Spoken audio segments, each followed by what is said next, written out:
Anak umur 10, 9 duk beli seluar pendek lagi hak jantan. Ni saya sebut lah tuan-tuan. Salah. Umur 7 kena latih dah tutup aurat. Kalau perempuan beli dah tudung kada kecil bagi dia pakai, dia cukup 10-11 tahun dia takkan langkah kaki keluar daripada rumah kecuali dia capai tudung dia, walaupun mak tak suruh. 12 pakai seluar ketat lagi. Lepas tu sampai umur 45 duk pakai seluar ketat. Heran pasal apa ustaz? Doa hari-hari. Pasal apa mula lambat? Nabi ajak dah muru auladakum bis-salah wa hum abna'u sab'in. Latih dan didik arah anak kalian solat, tutup aurat, puasa umur 7. Nak pakai pakaian yang sempurna, solat. Walaupun umur 7 kita suruh dia semayang tepi kita, saat dia pergi ke Kaabah, saat pergi ke Masjidil Aqsa, tak apa, janji dia rokok, janji dia i'tidal, saat dia tak cukup rakaat ke apa ke, saat dia masuk dalam kain kita. Anak ini yang kalau daripada 7 kita latih dia untuk berpuasa, kalau kita pejam mata umur dia 10 pun dia takkan tinggal puasa tu sampai dia tua, takkan tinggal.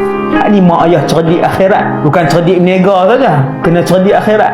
Nega 60 tahun, akhirat berapa puluh juta tahun. Panjang.